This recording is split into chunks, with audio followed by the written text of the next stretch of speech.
Welcome, candidates. And guests. He said he's gonna call us up. Aloha. Using the microphone, I don't know if it's gonna sound muddled or if it sounds okay. How's this? This or this? The mic. Mike is better. Okay, the mic.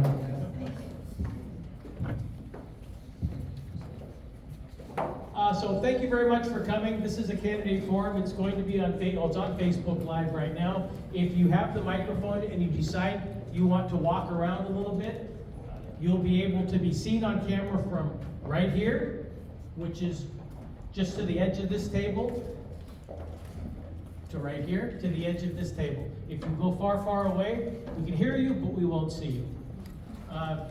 Keohokalole is also filming all of this, so we'll have video of this. If you want to film it as well for your own campaigns, that's fine.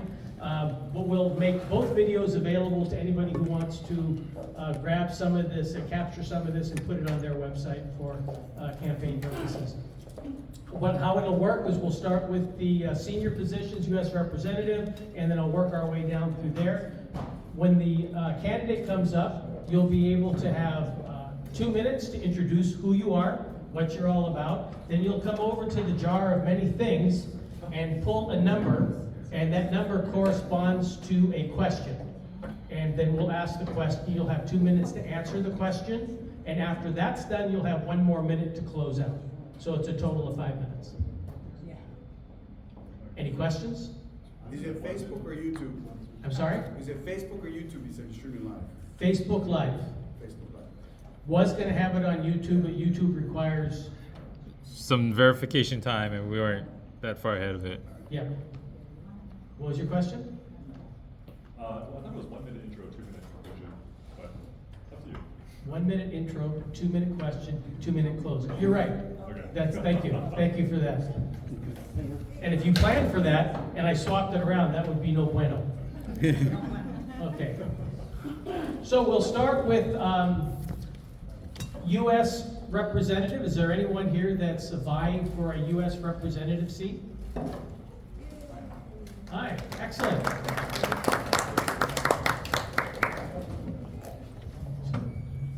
Oh, I'm sorry, it's a little bit of housekeeping.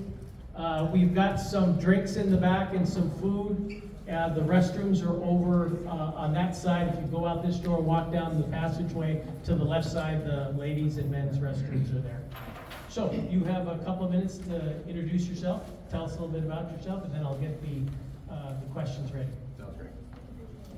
Aloha everyone, my name is Aaron Toman. I am running for U.S. House of Representatives to represent District 2, which is all the outer islands and rural Oahu. So if you live outside of the Honolulu district, I am running to be your representative.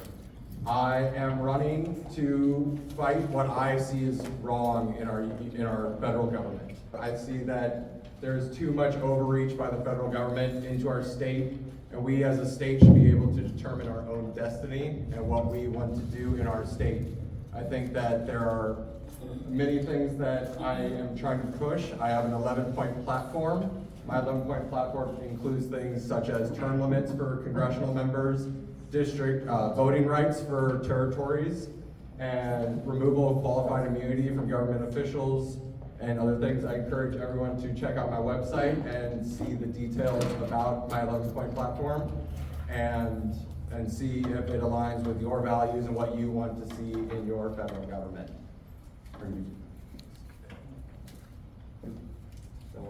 Still got a minute? Are we doing a 1 minute or 2 minutes? 1 minute. That was 1 minute. Was it 1 minute Yeah. intro? Yeah. 2 minutes and 2 minutes? Yeah. I'm sorry. 1, 2, and 2. So that was- Just go ahead and wrap up what you were doing.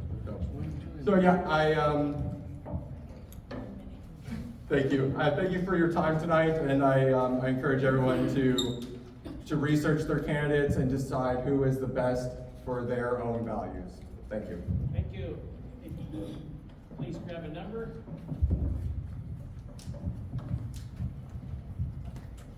Thank you.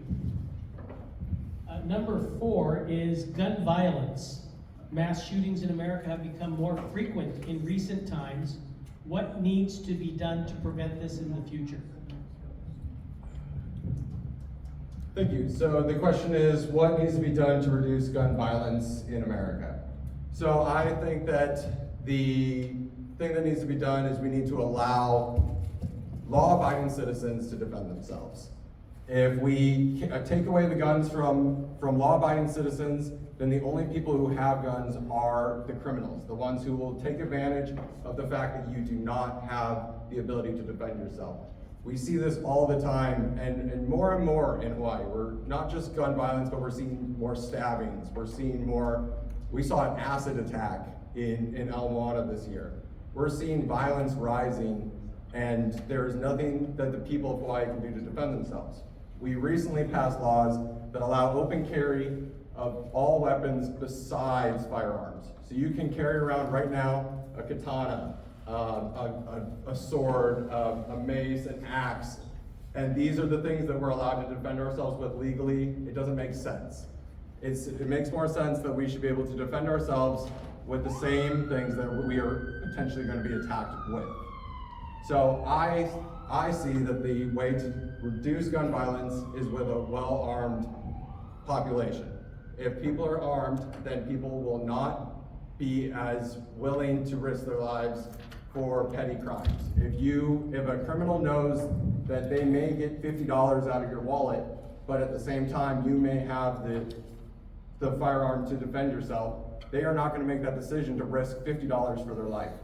And that is what we need to do. We need to put the fear back into criminals. We need to make them believe that what they are doing is wrong and there are consequences to doing the wrong thing. If you are able to defend yourself, then you are not going to be taken advantage of, and the gun violence will reduce because there are less people. Oh, sorry. Okay. Sorry. Oh, no, I just, yeah, Was so, that 2 minutes? yeah, then you can Okay. have your, Okay. anything else you want to say for 2 minutes? Yeah. Now the closing statement? Yes, thank you. All right. Thank you guys for your time. My closing statement would be that I encourage everyone to look into my website. That is where I put the most of my effort and my time, and that is where I laid out everything that I believe. If you want to know everything that I believe and will do and truly want to accomplish to make a better place for everyone in Hawaii, everyone across the nation, then my website is where you can do it. That is where you will find the truth about how I feel and what I want to do. Everything on it was written by me. There was no campaign teams, there was no copywriters that most of my competitors will have. You are getting unfiltered, true information straight from the candidate, so you know it is reliable and is what it will actually happen if I'm elected. I can't quite say that's the same for everyone, but you can say that with me. You will know that I am here to do what is best for the people. That is really what I'm here for. I am not doing this for my own personal benefit. I have no real interest. It was never a career goal to be a congressman, but I am seeing what is going on in our country, in our state, and it takes people, everyday, normal people, to stand up and do something about it. And that is why I'm here. I'm an everyday person. I'm not a career politician. I wasn't raised from birth to do this. I am doing this because I want to help people. And if you want to do the same, I encourage you to look into me and support me. Thank you. Thank you.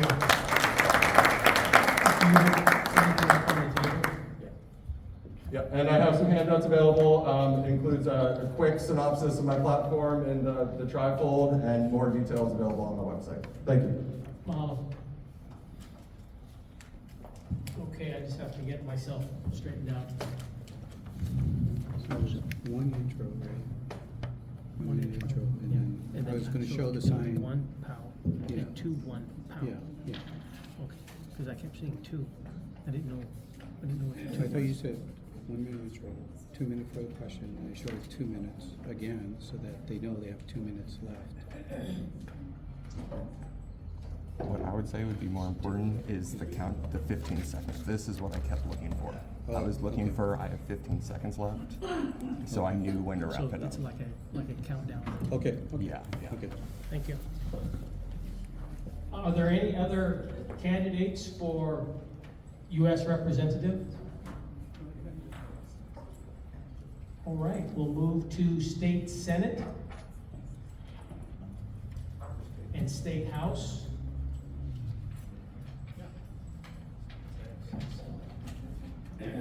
We have 7 questions. Grab that microphone right over there. And he said, I'm going to have to introduce himself. No. Confused now. You want 1 minute or? No, just it's 1 not minute? what I want. What did I say? I You said forgot 1 what I minute. said. You said 1 minute and 2 minutes for question and 2 minutes for. Scott, 1, 2, and 2? Thank you. That's what I thought. Yeah. Okay. We'll go with I sent out an email and I have forgotten what I've written, but I have people that have prepared for this and they know better than I. So it's 1 minute to intro, 2 minutes to answer the question, 2 minutes to, I got the 1, 2, 1, 2, and 2. Okay, thank you. Welcome. Aloha Matayoshi. My name is Asheemo Nefertiti Daily, also known as Koda. It's no good. Aloha Matayoshi. Yeah. Hi guys, my name is Asheemo Nefertiti Daily, aka Koda, and I'm running for state representative for District 48. I'm 21 years old. I'm a graduate of Castle High School. East Side. Yes. But yeah, I love my community, and I was raised in Honolulu. Moved to the East Side when I was like in high school to go to school and graduate. And then I started getting into the community and started working really closely with environmental issues and sovereignty issues and getting into the Lobi patch and getting my feet dirty and connecting to my spiritual and cultural heritage. I've learned so much by developing in this way, face to face and hand to hand with my community. And I realized that we gotta work together. So the main message of my campaign is that our future is dependent on how well we prepare and empower the youth today. So again, my name is Koda, running for State House District 48. And also, another cool thing about me that stands out is that I'm running with the Green Party. We have 4 fundamental core values, and that is grassroots democracy, nonviolence, environmental stewardship, and the last one is social justice. You grab a question. Go ahead. And just reach into the, what's the number? 5. The number 5 question is environment. Invasive species has been a high concern for the community, yet state level bills and actions do not seem to prioritize addressing this concern. What will you do to prioritize invasive species like little fire ants, coqui frogs, and the coconut rhinoceros beetle to ensure we can have an environment that we can enjoy for future generations? Thank you. And you have 2 minutes to answer that. Yeah, stand over there, Koda. In front of the camera. Right there. Right there. There you go. Okay. I think invasive species is something that we're not taking as seriously as we should. I think that something that might seem as like a small scale issue can actually be extremely detrimental to our community, not just us as people, but our pets. The fire ants, for example, they can cause dogs and cats to go blind and to get ear infections and all that stuff. And they're really small things that make a huge, huge difference. I think we should prioritize this in office, and I'm gonna be real with you. I know this much about office, but this much about listening to people. And I know that the community that I'm around and the people that I work with know a lot more than me. So it's my responsibility to listen deeply with empathy and integrity. And if I was to work on this issue, I would honestly invest more into things like this, invasive species, because the native species of our islands and to preserve our culture and the species in our islands is far more important than losing them to invasive species. you. And you have 2 minutes to close yourself out. Okay. Lastly, I would like to say that I work for. In front of the camera. Lastly, I'd like to say that I work for a nonprofit called Wisdom Circles Oceania, and we do art-centered healing therapy. We provide first-hand network for sanctuary and safe spaces to people that need it the most. And this is usually the keiki. This is usually the kupuna. We connect people together, and I've seen firsthand the significant, profound difference it makes in mental health, in spiritual health, the power of art, the power of creativity that we don't really recognize too much as a collective. I believe that we should really hone in on that, because that's where our real superpower is. It's beyond logic. It's soul.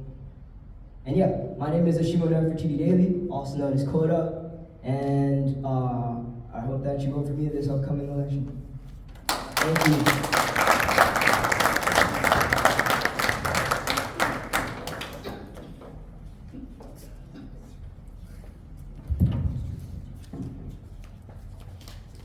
I'm very proud to see young folks getting involved like this. Really appreciate that. That was a State House of Representatives, so let's just stay on that track. Any other State House? Good, I know there is. I see Lisa, and yeah, sure.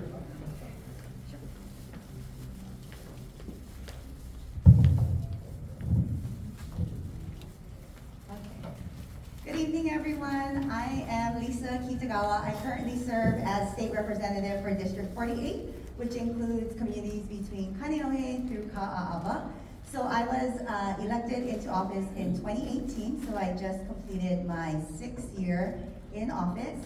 I'm born and raised in Kaneohe. I went here to Van Parker Elementary School, then went to King Intermediate, and then graduated from Castle High School. After that, I went to UH Manoa for my undergraduate and graduate degrees in education. And I worked at the university for about 12 years professionally before going over to the legislature. So at UH, I was a faculty member, taught leadership development courses, ran the new student orientation program, and then went over to College of Tropical Agriculture and Human Resources, where I did all of the student services for the college.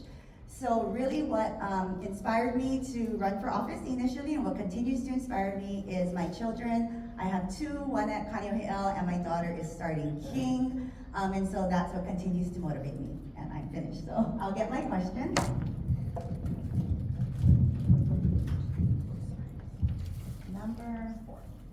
Number 4, tourism. Tourism and its impact on our communities and community spaces has been an important issue for the windward side of Oahu for years. How will you go about ensuring our communities and residents are considered and in decisions moving forward? Okay, great. So tourism, as we all know, is a driving economic factor for our state, and so it's really important that we consider how to continue tourism, because it not only is a huge economic factor, but it's a lot of jobs for people, and there's a huge employment opportunity, and a lot of people have living wage jobs that work in tourism. So it's important to keep that in mind, but it's important to also keep in mind the impact of over-tourism in our communities, and I think a lot of us have seen that firsthand in our neighborhoods, whether it's from vacation rentals, like your next door neighbor may have vacation rentals that they're renting out to people from the mainland. It's going to all of our spaces, whether it's hikes or whether it's even like illegal hiking that are overrun with tourists. And so it's making sure that we are able to balance that. This year in the legislature, we made a lot of impact. We've been talking about this issue since the time that I've been in office. And it's really looking at how do we balance that? How do we balance tourism and over-tourism, and making sure that we are continuing to encourage jobs in the tourism industry, but also making sure that that over-tourism doesn't negatively impact the communities that we live in. And so that's an issue that's not an easy one to tackle, but we are continuing to discuss it, continuing to make progress every year, and something that I'm sure we're going to be working on in future years as well. And now leave flowers on the bridge. Okay, thank you. So I will do my conclusion, and sorry, I have some notes here that I just wanted to make sure that I would touch. So as I mentioned, my inspiration for running for office has always been my children, and that this is my hometown, this is where I grew up, this is where I want to give back. And so everything that I worked on the past 6 years have been community inspired. So whether that's legislation that I've done and working hand in hand with community partners, individuals in the community, whether it's to protect Kaneohe Bay, it's to do trauma-informed education in our schools, it's to support our small and rural schools, it's to work on invasive species issues, whatever it might be, it's always been the forefront for me to make sure that I am consulting with and including community members in those decisions that are made and in the legislation that we put forward. I've also had a great opportunity to have great working relationships with our current elected officials, so Senator Keohokalole, Representative Matayoshi, Councilmember Kiaana, and we have done a lot of work as far as in the community. So we've brought in, as far as the state, over $200 million since I got into office to support our schools, infrastructure, community programs, our environment. We've partnered a lot to bring a lot of money into this community, and so I'm really proud of that. Rep. Matayoshi and I also partner with a lot of community organizations in our district to do things like a drive-through flu shot clinic that has helped 700 people get flu shots over the past 4 years. We just finished our Castle Complex school supply drive, which brings in 1,500 school supply kits for students, and we did 500 more this year, so 2,000 over 4 years. And we just did an e-waste drive. So it really is my heart to serve our community, find ways to give back, and to make sure that our community is taken care of. So once again, my name is Representative Lisa Kitagawa. I'm running for District 48 as a Democrat, and I humbly ask for your vote in this year's election. Thank you.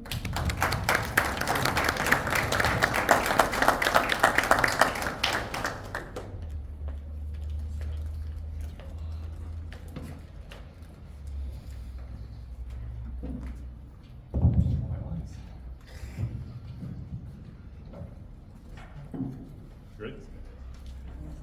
Good evening, everyone. I'm Scot Matayoshi. I am the state representative for District 49, which is the position I'm running for again. Fourth generation Japanese, Chinese, Okinawan here in Hawaii. After college, I came back to teach. So I was a public school teacher. I taught middle school science out in Honolulu for 3 years before going to law school, and now I'm a practicing private law attorney in town. I do a lot of commercial, boring stuff. My fun job, though, is as a state representative, which has been, honestly, fantastic. Over the last 6 years, I feel like we've done a lot. My favorite part of being a representative, I think, is being able to listen to community concerns and then work with various stakeholder groups to find solutions to problems. As a lawyer and honestly as a teacher and a parent too, when two people don't agree, like my two kids, you can never give one side everything all the time, and it just doesn't work that way. But finding a compromise, finding a solution that both sides can kind of be happy with, I mean, that's really what we need to look for, and really what we need to strive for in government. Oops, sorry.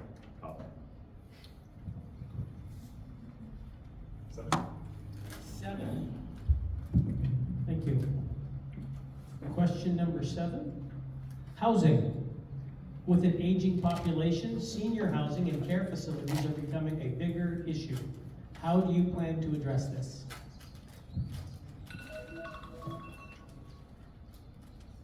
Sorry, everyone's phone alarms went off. Housing is a problem. I kind of wanted to talk about housing more generally, but specifically, kupuna housing is incredibly important. One of my grandmothers just passed away in senior housing. Another one still lives there. There are very specific issues with senior housing that need to be carefully addressed. Both my grandparents, one who just passed away, both had kind of dementia. They couldn't be trusted on their own. We had to eventually move them into a higher service center, and there's just a lack of that around the islands. And it's sad. We want to be able to keep our grandparents in their homes for as long as possible. And I know from experience, those higher service facilities cost a lot. They drain a family's resources, they drain bank accounts, they leave nothing that the grandparent can then pass on to the future generations. It's heartbreaking. I think we need to really try harder to provide services for kupuna in their homes so they can age in a place where they're familiar with, where they're comfortable with, and honestly that would save money too. But again, I don't want to move, I want to keep grandparents in their houses for as long as possible, or in the houses. We have lots of multi-generational homes here. I'm not saying that's a solution, but I think the solution is providing more resources to caregivers currently to prolong that period of time where we have to move our kupuna into assisted care facilities that, again, is just crushingly expensive right now. There's also just a plain shortage, so I mean, I would love to have more building of kupuna care facilities throughout the islands. You know, we're really lucky in Kaneohe. We have the Kaneohe Senior Center that provides a ton of activities and dancing and lessons and pottery to keep our kupuna kind of alive and active and energetic. So we're really lucky in Kaneohe to have that. I would love to see more of those around the islands too, to again, allow people to age in place, give people something to do, and give them the companionship that they need to really be happy in their older age. 2-minute conclusion. No, thank you for being here. I want to thank the board for being here and for inviting us here. I think this is a great chance for all the candidates to kind of come up and give their 2 cents on what they'd like to do in office and why they're running. I personally, I've already kind of talked a little bit about why we're running. Rep. Kitagawa and I came on at the same time, so this will be we just finished our 6th session in office. I thought we did a lot. I'm currently chair of labor and government operations, so I've been trying to move us towards a more efficient government, trying to get more people into vacant positions. Right now we have so many vacant positions in state government. I think if the public really grasped how many vacancies there are, they would understand why government services are sometimes so slow, sometimes why when you call an office you don't get a call back for days, weeks, maybe never. We need to do a better job at getting people into those vacant positions to provide better government services, and that's something that I've done for 2 years as labor chair, and something that I plan to do in the future if I'm labor chair again.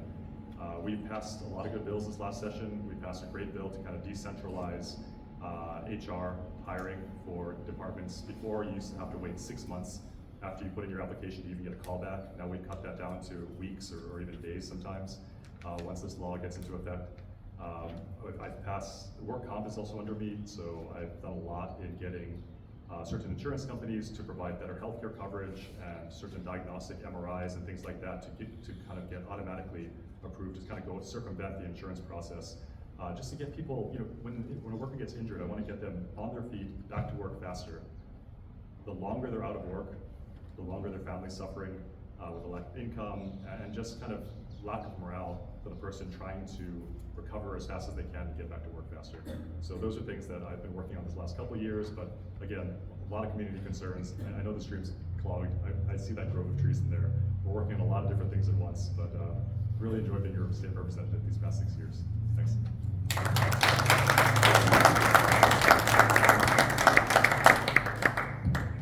You know, are there any other state house representatives?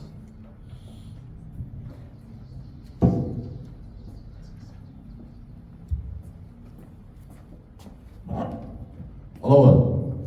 My name is Josiah, also known as Brockaroos. I'm actually a comedian, and so how I got into politics was I built a platform about basically making fun of politics and politicians. I'm probably like Augie T. But this year I got seriously into it when I took part in testimony on Senate Bill 2617 that was brought to my attention by Brenton Alva. Since then, I've been looking more into legislative process, learning things about, you know, the process and how it goes. And one of the main things I did learn was that a lot of the times the lawmakers will have decisions made beforehand, ahead of time, before even hearing public input. And that was one of the main things that piqued my interest in running for office, and here I am tonight in front of you. So, thank you.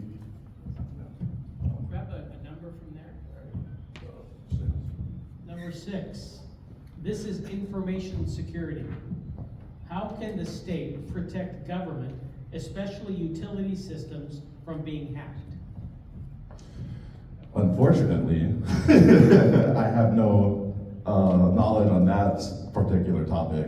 Would it be okay if I talked about something that was on the topic list? You should do it. Okay, yeah. So, sorry, I don't know about that part. The thing that, out of all the things that I thought was the most important was the military land leases. That's something I feel like that isn't really talked about as much as it should be.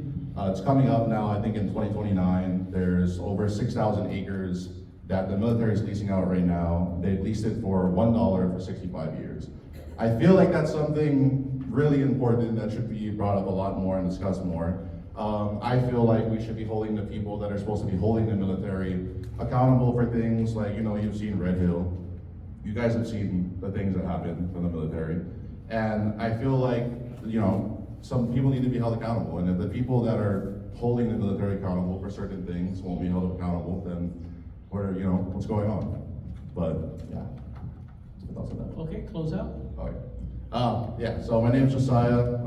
As you can tell, I'm not really too into the politics side like my tall friend here. I'm just a normal, everyday person that's putting my hat in there. I'm trying my best to learn about as much as I can about the government. It's a lot of stuff that goes into it, and I know it's gonna be hard, but I just want to give a voice to the everyday people. I mean, my main thing in my campaign is going throughout our community, just going door to door, knocking on doors, and having face-to-face conversations with the people of the neighborhood, seeing what the top issues are, what are the main concerns, and then coming back and brainstorming ideas and solutions on how we can, help with those things. As far as, in legislation in office, but just what are simple things that we can do to make the changes and help with the problems that people have. And so, my name's Josiah. Thank you for listening to me. I'm running for District 49 as a Republican. I know that's a touchy subject, but thank you guys for coming out tonight. Thank you.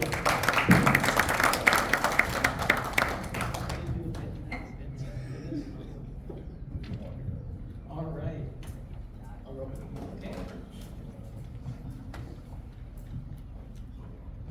This guy now.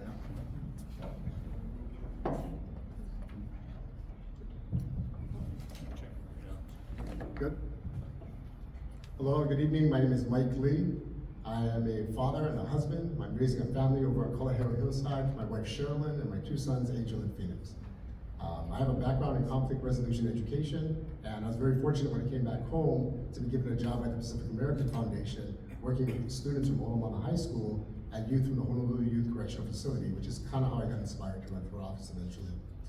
We helped them earn high school credits, get workforce training habits and skills, and I leveraged that into getting a job later as the Director of Education and Stewardship over at Kualoa Ranch. During that time, I oversaw the restoration of Hakipuku Stream and Lo'i. I started their ecotourism efforts, built their Kauahikaua, which is now an epicenter for their educational programming, and made sure that all of their field trips were aligned to current state 2-week curriculum standards, which made it easier for students to get it approved, teachers to get it approved when they asked their principals, hey, can we go on a field trip to Kualoa Ranch? So, it's not about tourism, it's about education standards that are aligned with an experiential outdoor education. Currently, I serve in that same capacity for Honolulu Gardens Foundation, teaching environmental science to high school students. Thank you.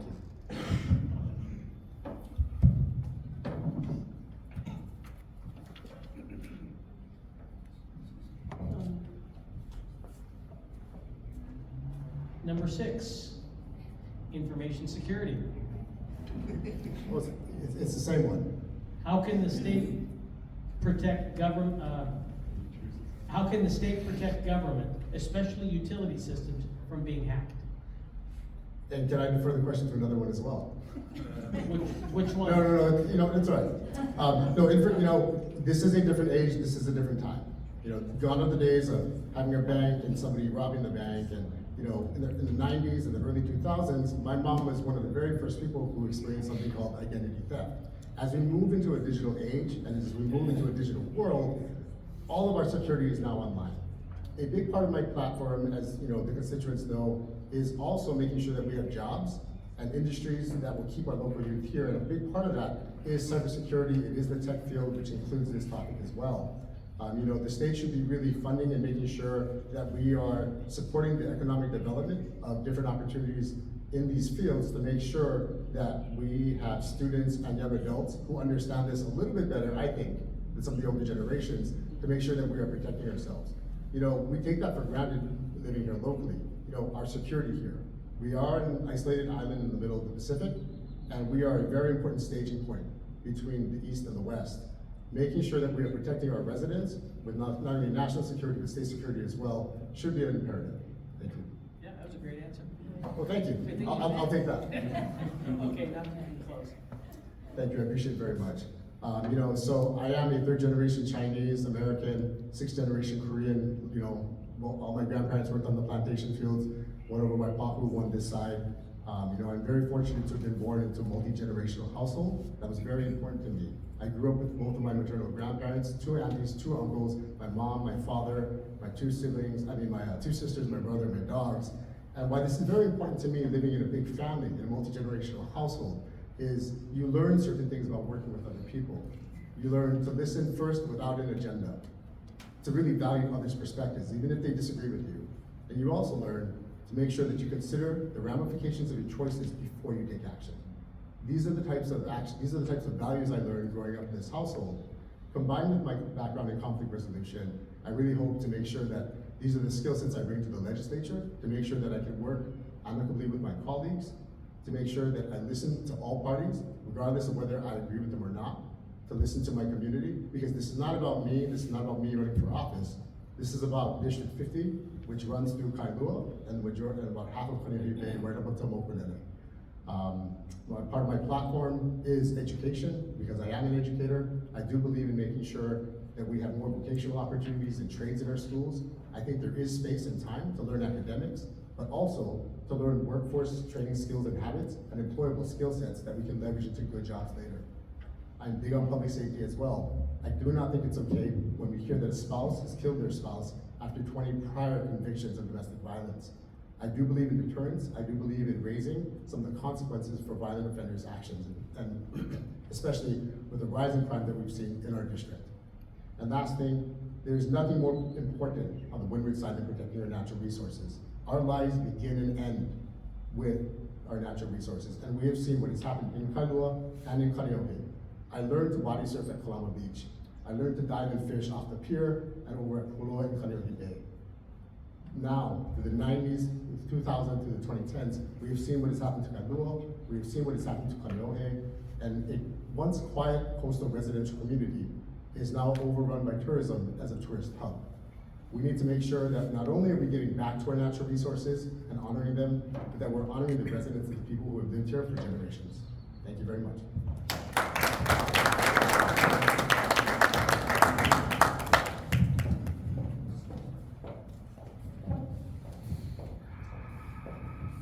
Is standing up. Just grab the microphone and we'll get started. Thank you for checking outside, please.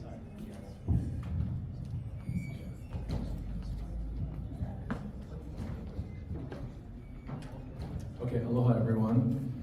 I'm Jarrett, Keohokalole, and I'm running for re-election to the Hawaii State Senate, District 24, which is Kaneohe and Kailua. It's basically from Windward Mall to the McDonald's in Kailua. I grew up in Kaneohe. Actually, I grew up in Kaneohe and in Kailua. When I was small, I lived on Wailepo Place, which is, I lived just Mauka by the marsh of the Taco Bell and the 7-Eleven in Kailua town. And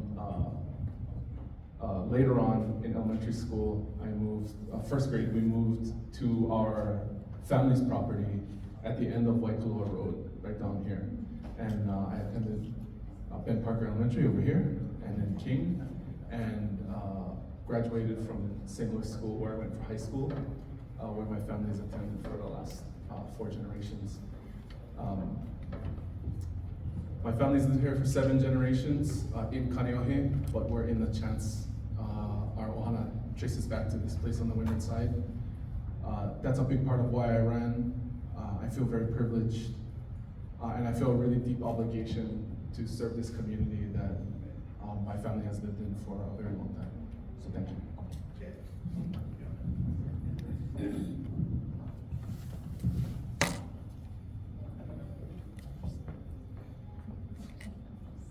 Somebody already nailed that one.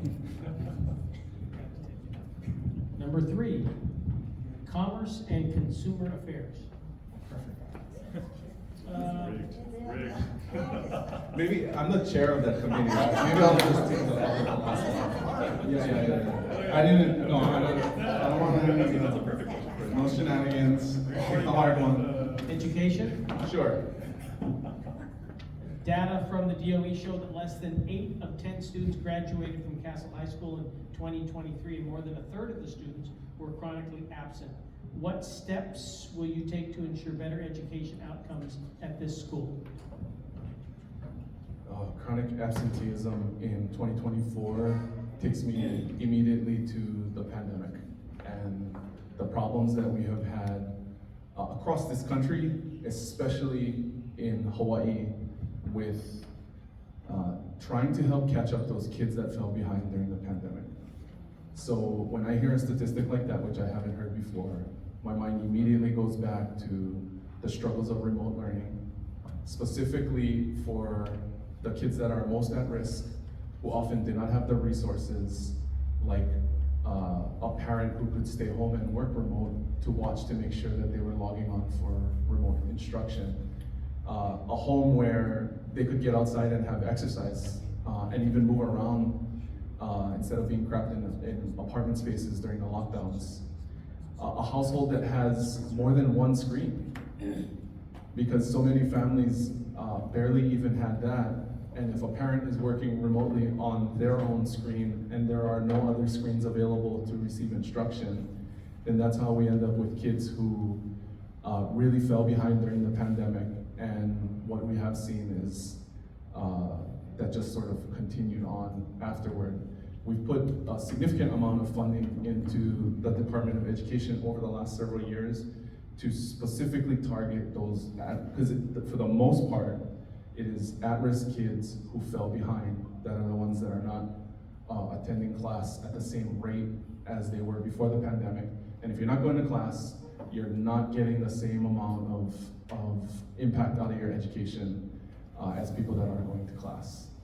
So what's pretty clear because of the data is that we didn't do enough. We need to put more resources into specifically targeting ways to reach those kids that fell behind, because it's not just the kids that have graduated and were in high school during the pandemic. Like Koda had to deal with that.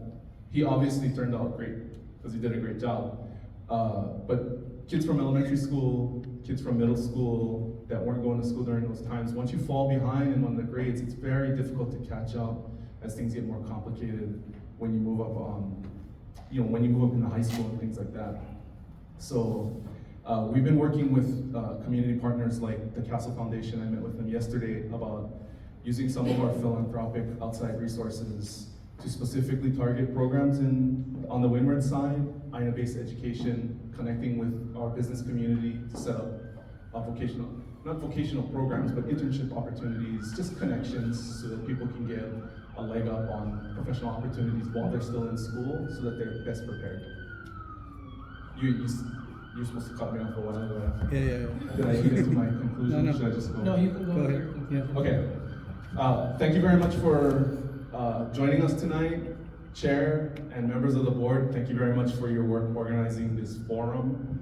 I really appreciate these opportunities for the community to see, especially after the fact. A lot of people in Kaneohe will watch the videos of these public events after the fact. We held a town hall on Little Fire Ant last year in the fall, and we had hundreds of people watch the video afterward. So I think it's a great thing that now we have the technology to allow these forums to be broadcast online. That's a big part of what I've tried to do at the legislature. Other candidates have also talked about making sure the government of the state of Hawaii is keeping up with the pace of change in Hawaii. There are 900,000 people on Oahu. We are a modern metropolitan area. I think we're the 15th or the 16th largest city in the country if you measure by metropolitan area. We have all the same stuff that everybody else does, except some of the engagement from our government to make sure we keep pace with things like cybersecurity, drugs, crime, and just keeping pace with the modern world. Things like using technology to broadcast public events are very important. I helped pilot the conversion of the legislative process onto YouTube, which now is available live on YouTube, but also every official proceeding is now archived and available on YouTube, and it lives forever. I am unopposed in this election, but I thought it was important to come and submit myself to the community. I am still on the ballot for the primary election on August 10th. I humbly ask for your support and your vote, and I'm happy to stay thereafter to answer any questions, and I thank you for the time.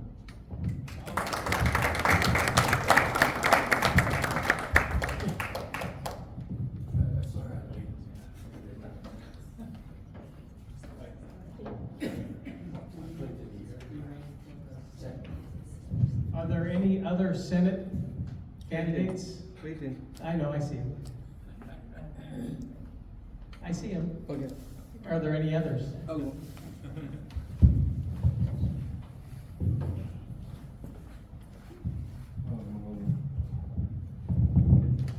Hello, my kako. My name is Ben Shafer from Kaneohe. 27 generation Hawaiian. We have 3 Hawaiians running for the 23rd district. How marvelous that we have 3 Hawaiians, right? Too bad they wasn't spread apart, but that's okay. We have 3 Hawaiians running. We love that. I went to Kauahikaua, then I ended up graduating from Castle Knights. I was in the Air Force Fire Department. Actually, and my stepdad and my dad were in the Army veterans. Both of my grandfathers were Navy veterans before that. When I was growing up, my grandfather, Dan Byrne, whatever the community needed, he was like that go-to guy that if anybody needed anything, right? And so the community said, we need a bus shelter for our kids in the valley when they go catch the bus. We built one. You know, even though the state and the county required all these permits, you guys can do the permit. We're just building it. And so we got all the materials together and we built it. We had it up for 20-something years before they came out with this skinny one. There was a Trout Farm Road where I live on now. We wasn't living there before at that time. But that road was falling apart. The wood was all decayed and everything. And so he called his family, my grandfather. He said, by the way, this is what we're doing on Saturday. Make sure all of you kids and grandkids are here because this is a project we're going to be working on. And no matter what we're doing, that's what we had to do. It was like the general. So we come over there and then we're working on that thing. And you know, you have those people in the community that are there but don't do anything, right? Every community has the same thing. And so we did that. I mean, there was project after project after project. We had pipelines we put in to other people's housing up in the back of the valley, and no cost to the state, and our family is doing it. So I come from a very civic-minded family, very family that understand what is, you know, giving back. So I was in the Air Force. Okay, so thank you. You only have 2 minutes for 2 minutes for introduction. Grab a number from the number 3. Okay. The question is Commerce and Consumer Affairs. What will you do to provide a landscape for more businesses to start up and or be successful in Hawaii? So I think one of the problems we have is all that red tape. You know, there's a lot of, in order to start a business, it is just a difficult place to start a business. Republicans don't like it because it's such a difficult place to start a business and not, let me see, on that consumer, can you repeat that again? Sure. What will you do to provide a landscape for more businesses to start up and be successful in Hawaii? So I think we need, I think we already have some entrepreneur programs in town, right? That startup places where we can meet. But I think we need to double it down. Aluliki has programs so we can start up things. I think Oahu has a few things for entrepreneurs, making the loans. I think Scheidler Business College has their program. We also have the program with Dr. Tusi out in Haula, who is trying to, actually has for the last 10 years, been pushing for everybody to plant breadfruit ulu in their yards and all over the place because of the amount of resources you get from it, from the plant, from the stem itself, and it works wonders. Anyway, and it's cholesterol free and it's better than bread. Anyway, there's a lot of things that we could do. One of the things that we could do is work on hemp. We just heard that the other night. So hemp has been cut out because everybody wanted to do paper. Why? Because paper they could make more money. But hemp was stronger. Hemp is termite-proof. Hemp is way, and they did it long time ago. You know, and I don't know. Our corporate businesses have corrupted it, but we need to bring back him, and that'll be a big business. So thank you for that. You still have 1 more minute to exit yourself. Shoot, okay. So, finishing from the beginning, from the first, veteran, graduated from BYU Hawaii, political science degree. I worked with Mike McCartney at the Senate. Worked with Charlie Taguchi. I was involved in politics for many, many years, helping them with their campaigns. I've seen where a lot of the people have struggled and they want to see change, but we're not moving fast enough. We're not moving fast enough because our families are struggling. Our families are really struggling, and you know what the best part is what you're doing is when you have multi-families in the house, because then everybody gets to thrive. That's the kind of family I grew up in. Grandfather, mother, and my parents, and then the children, because everyone gets to rely on each other. That too? Well, 30 seconds. 30 seconds to go. anyway, and I wanted to humbly ask for your vote for Senate District 23, which runs from Kaneohe, up Castle Hill, going that way to Kiaana. Also includes Schofield, Wheeler, and Kuneohe. Thank you.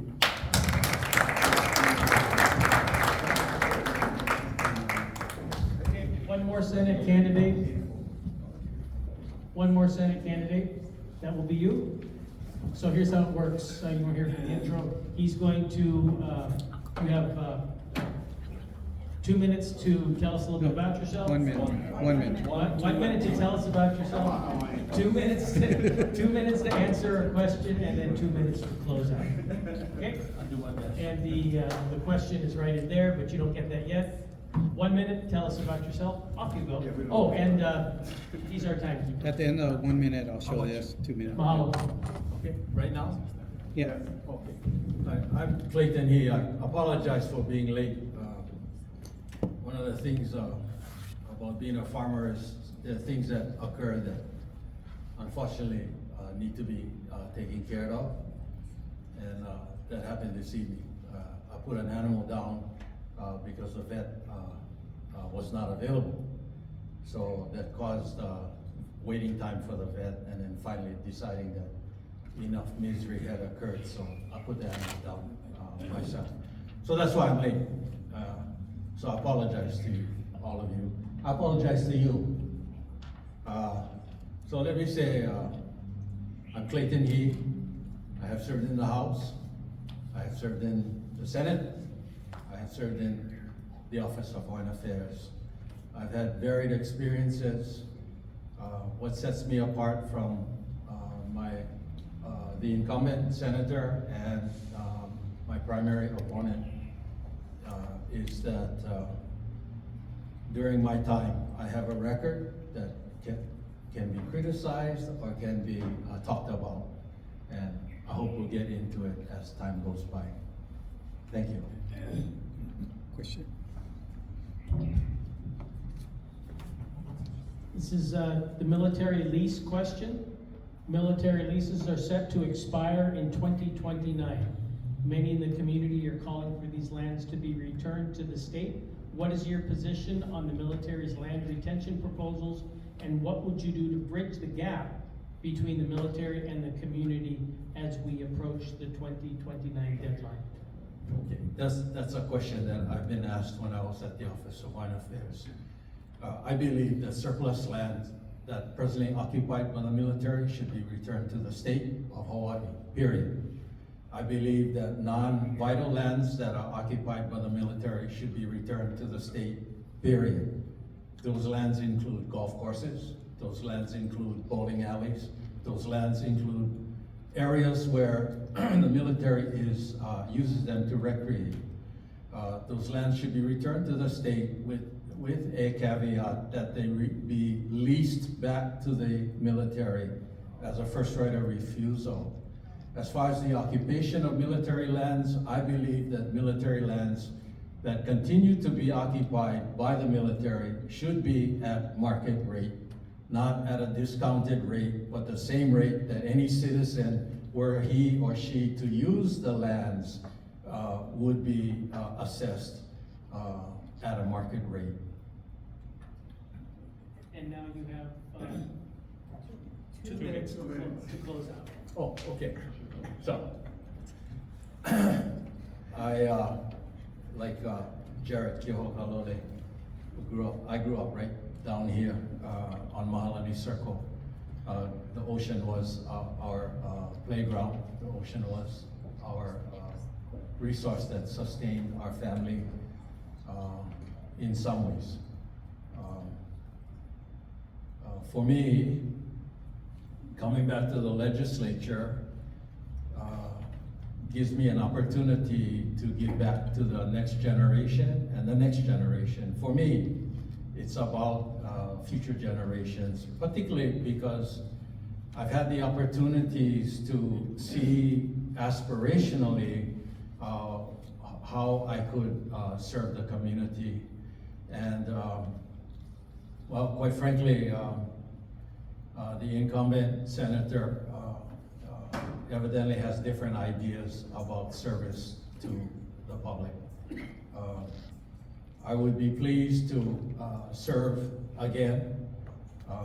During my time, I have had a record. My opponents, the incumbent has served, he has no record. My primary opponent wishes to serve, he has no record. My record includes over 120 bills that were written that became law, including the minimum wage increase, the relating to equal rights, also known as the same-sex marriage bill,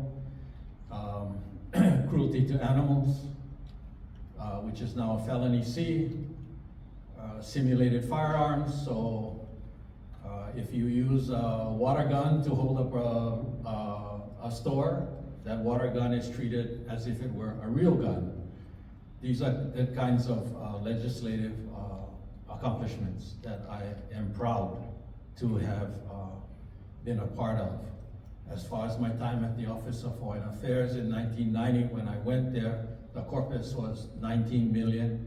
When I left in 2002, the corpus was $400 million. So in some ways, I've played a small role in the enhancement of the corpus for the betterment of the conditions of Native Hawaiian people, of which Oahu Keikahi. So mahalo, and I see the sign. And thank you very much.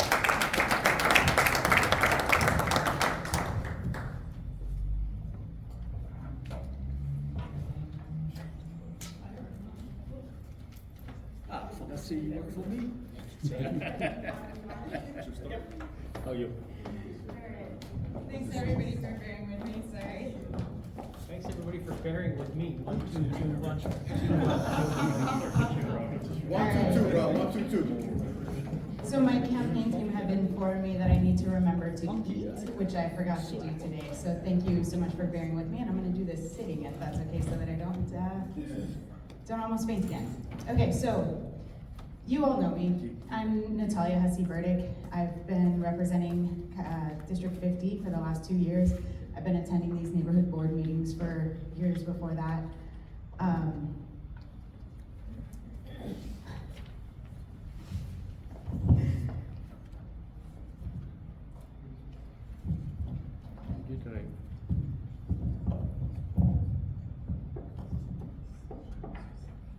While my district encompasses a small portion of the Kaneohe Neighborhood Board jurisdiction geographically, I feel like the issues that are talked about in the neighborhood board often, almost disproportionately, involve my district. So when I first got elected, the biggest issue at the time was the environmental assessment for the drones on the Marine Corps base.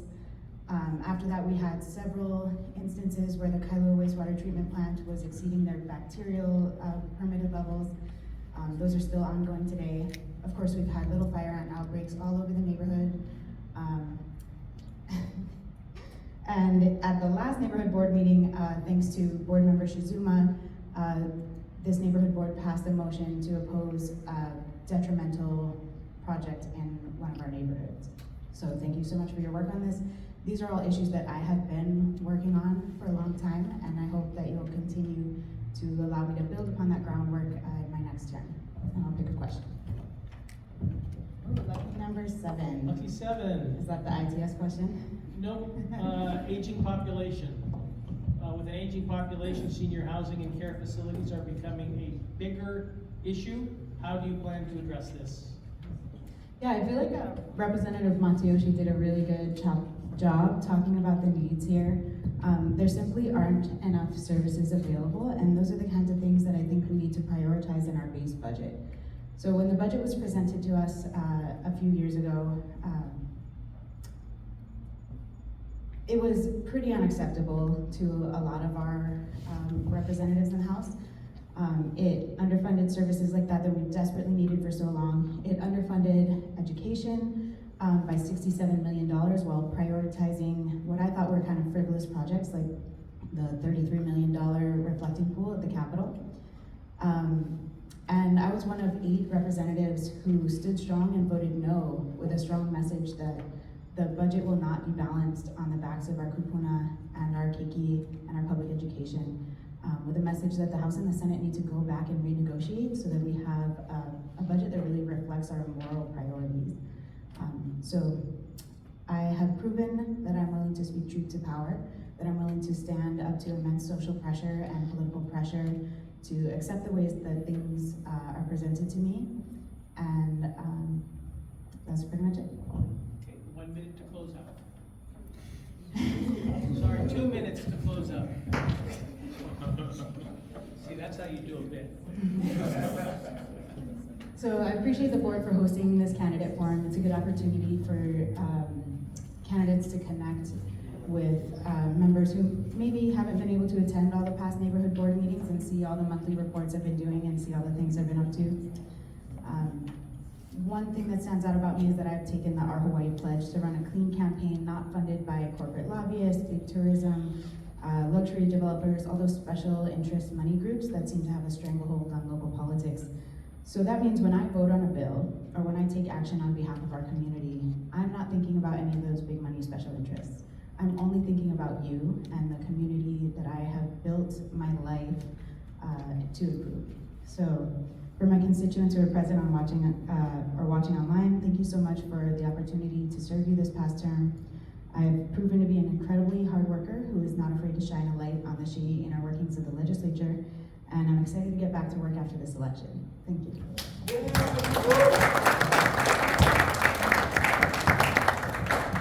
Mahalo, that takes care of our state House and state Senate seats. Moving on to the mayor's race.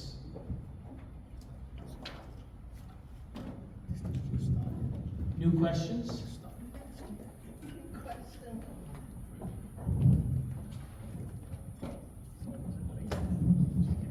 Am I the only candidate here tonight? Are there any other mayor candidates? You are the one. Kaneohe, I love you. I'm your neighbor up the street, and I've traveled this road a million times. I'm so happy to be here. Thank you so much for providing this forum. I believe in following democratic processes. I believe that whether you are an incumbent or not, you show up because you owe it to the people who have elected you. And I have been at the city council city hall for over 20 years, way before Esther came on board.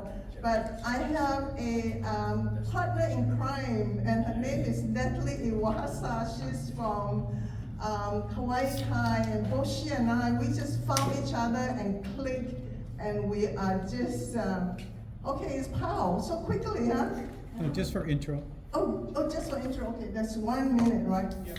Okay, thank you. Now it's time for questions. Okay, one question. Okay.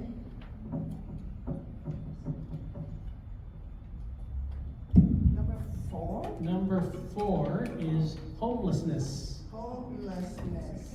The Kauhales near Kaneohe District Court seem to be running well, with 30 units filled and a wait list. what are your plans to help solve homelessness? Okay, thank you very much. I am from Singapore, and the Singapore model has been like the well talked about model in Hawaii. The Senate has sent contingency over there, but one thing we need to say is that in Singapore, there is no middleman for their affordable housing. The developers, the lobbyists, the building industry is not the middleman. They don't have any. They just decide what is needed and they build.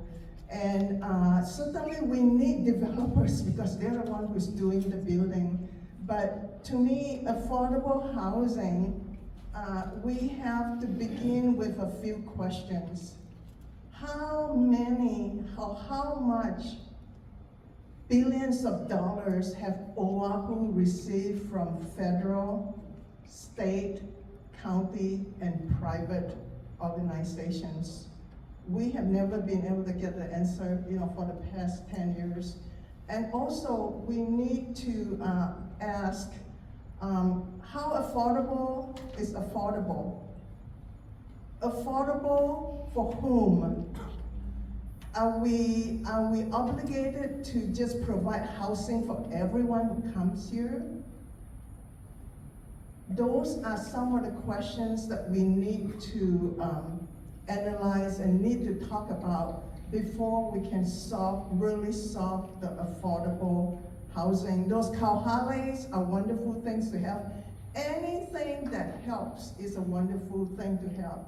Do we want to have short-term housing, bandage job, or do we want to have the long-term solution to it? So there are a lot of questions that we need to talk about affordable housing. And now 2 minutes to wrap up. Okay, thank you. The reason why I ran is because I am so worried about the direction that Oahu is going. There are many, many issues, but our biggest beef right now is the runaway cost for the Honolulu Rail.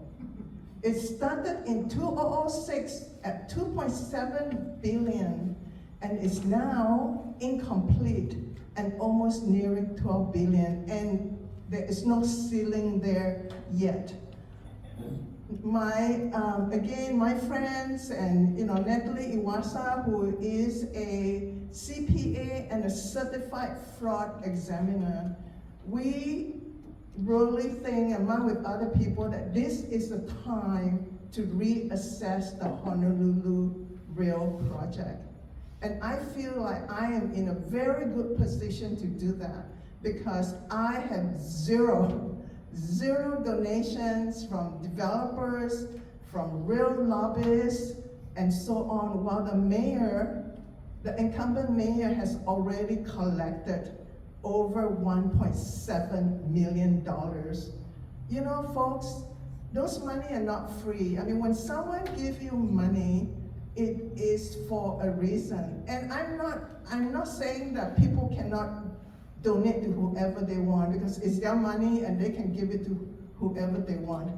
But when a mayor who is holding a public office collects that kind of money, it really strings down his ability to be independent. And my slogan is residents first. Our property taxes have gone up like crazy. Our car registration has gone up crazy. Everything has gone up crazy. And yet, the mayor is not telling you that he has approved $712 million just this year alone. And every year there is money eating into that city budget. And so all those are very important. So please just go into vote Choon, CHOON.com. And I'm happy to talk any day, anytime. Thank you so much, and thank you again so much for this platform. I really appreciate it.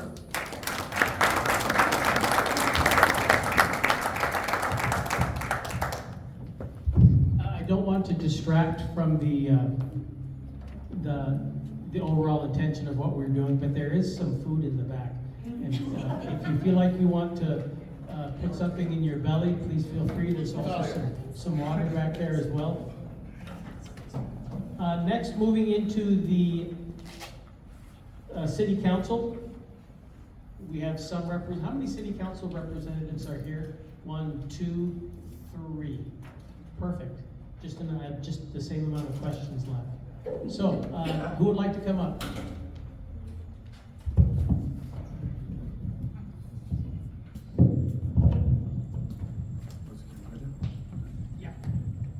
Aloha, my name is Kelsey, Nakanelua.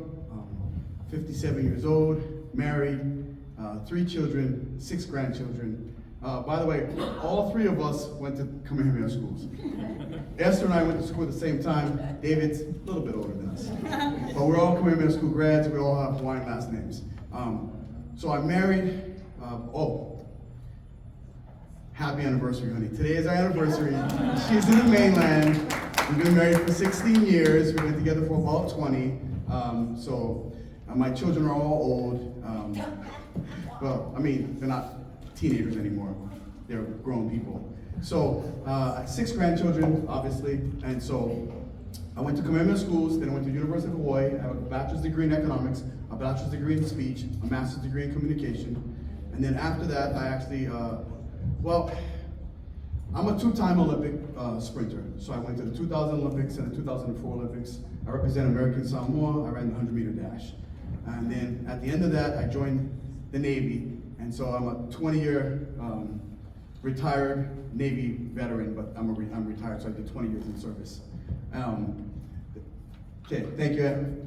And District 3, Ahui Mano to Wamanao.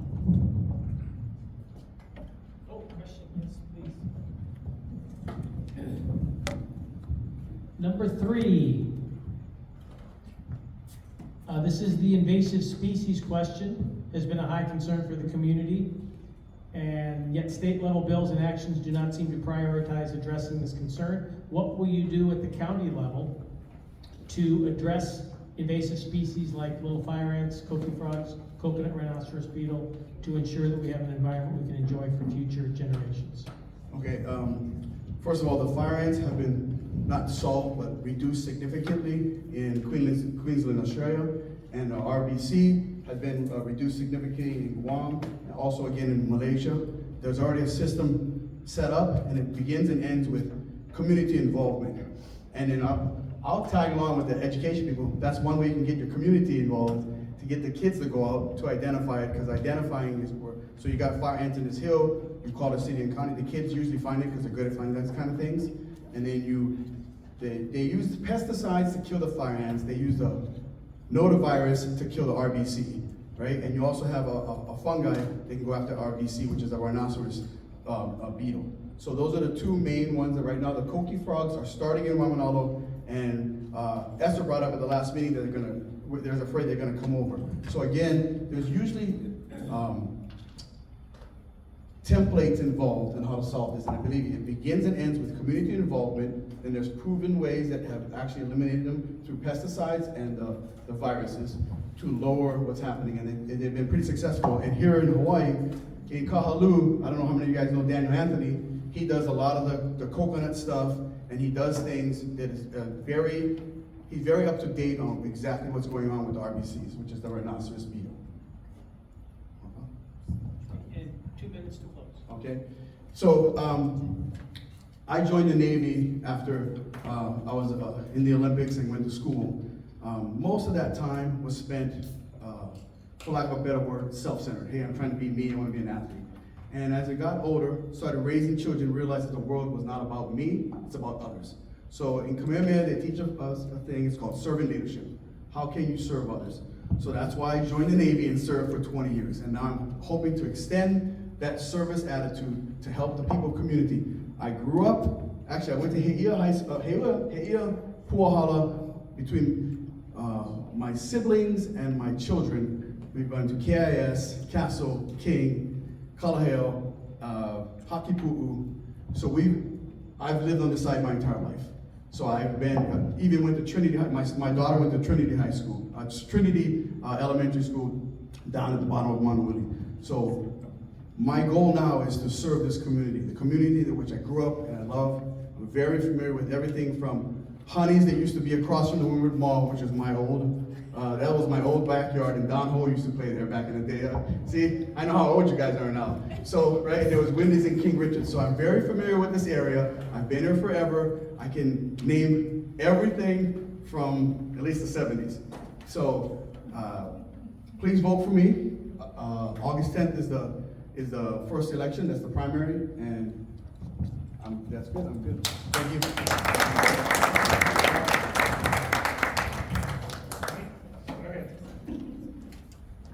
Oh, I got one more thing I want to say. I'm sorry. Can we give a round of applause for Coda? That's for a young person to come up that young and stand up in front of everyone and go after it. Applause to you. Very good job. All right. Hi, my name is David Kauahikaua, and I'm running for City Council, District 3, with Esther, where'd he go? And Kelsey. Kamehameha. Anyway, as an occupation, I'm a musician and a music producer. I have a small studio called Audio Hawaii, and I do digital representations of Hawaiian implements that I sell online that other people can use in their products. You know, they can play them in their songs. I am a true child of the windward side. I grew up in Kailua, in the house that I live in now. And we used to, the old days, it was a different Kailua. That's what I remember. We used to play at the beach, everybody knew each other. And I know it can never be that way again. But as what we have now, we just need to do better. That's what I'm trying to do. Just to make the windward side a better place to live. All right, question. Make it easy. Number one. Tourism. Tourism and its impact on our communities and community spaces have been an important issue for the windward side of Oahu for years. How will you go about ensuring our communities and residents are considered in decisions moving forward? All right, tourism is like a double-edged sword, like other people say. We need it, but we don't like it. I would definitely regulate the short-term rentals, the verbos, and the Airbnbs. We don't need them in our community, and just the density of the community itself is, making it uncomfortable for people to live. And then, like the tourists in Kailua Beach, I was watching a canoe race the other day, and then the tourists were coming through the course with their kayaks, and you have to, either the kayak company has to tell them to stay out, they're invading on the canoe race. So, I mean, other than that, all right. Okay, now Yeah. close out. Okay, so I want to be a new voice in the council. As you can tell, I'm not a politician. I'm a musician, but I have good ideas, I think, and I come at it from a different way than everybody else does. So I like to just be a new voice in the council, to represent the people. The disconnect between government and the public is huge. They don't trust government anymore. They think everybody's out for themselves. So I'd like to just show them, that somebody can be for them. And that's my goal. So I just want to be a voice in the council. I want to be your voice. Thank you.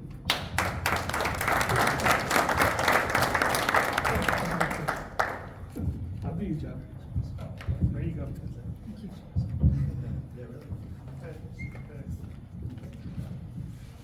Aloha and good evening. Aloha. My name is Esther Kiaana, and I am the current council member for District 3, which includes Kaneohe.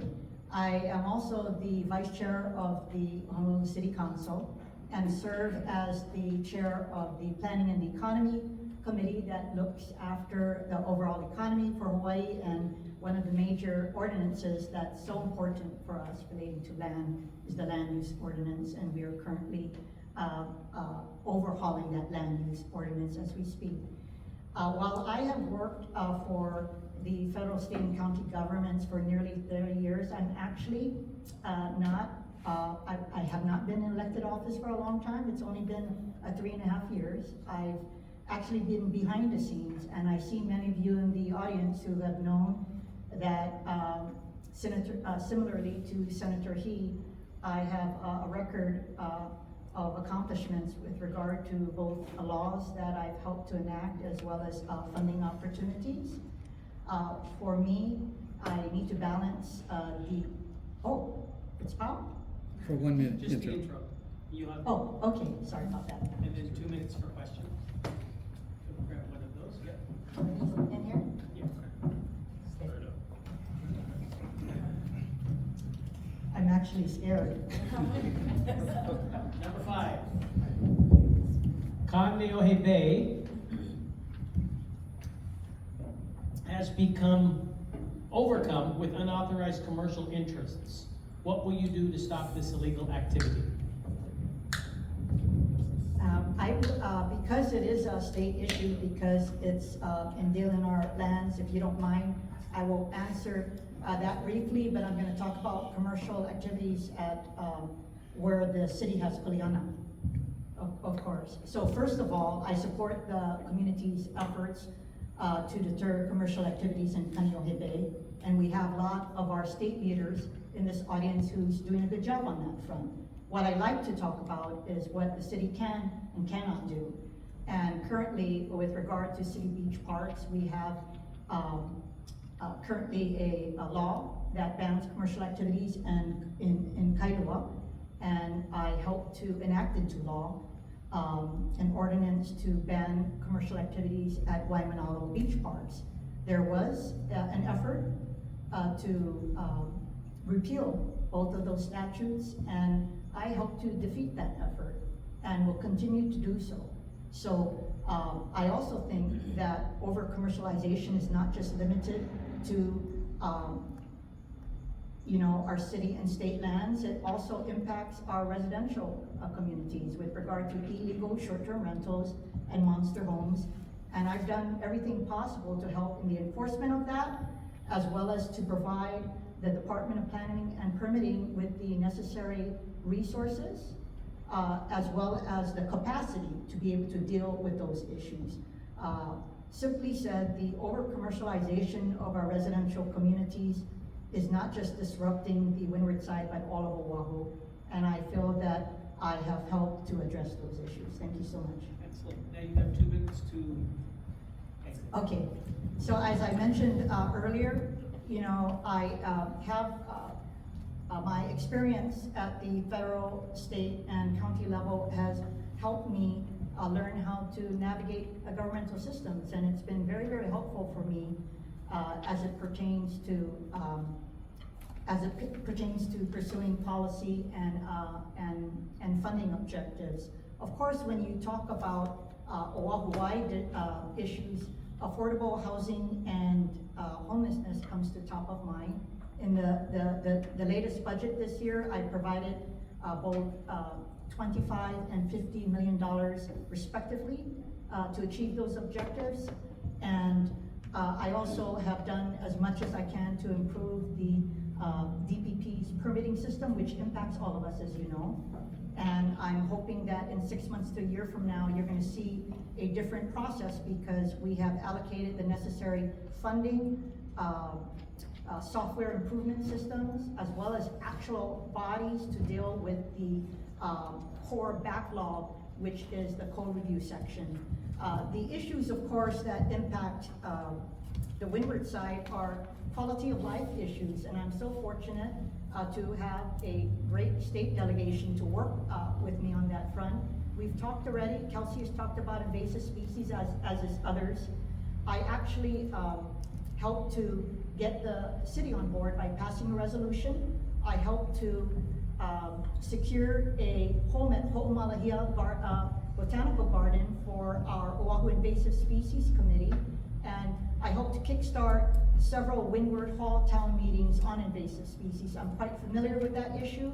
I helped to author the Brown Tree Snake Control and Eradication Act, and if anybody thinks it's not coming here from Guam, just think again, because it was the Air Force who actually brought the coconut rhinoceros beetle in from Guam to Hawaii. Other issues is road and stream maintenance, water quality, parking management, and of course, food security. Thank you so much. I respectfully ask for you to re-elect me. For further information, go to votekiaana.com. Mahalo.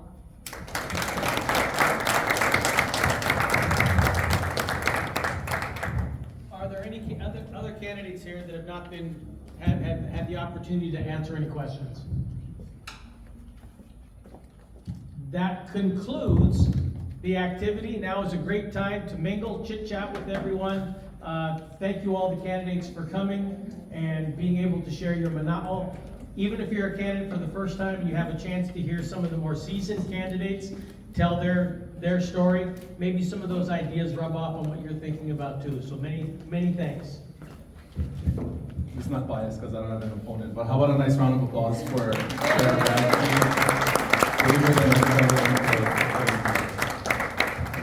Thank you for volunteering the sound system. Thank you for timekeeping. Thank you for Facebook Live.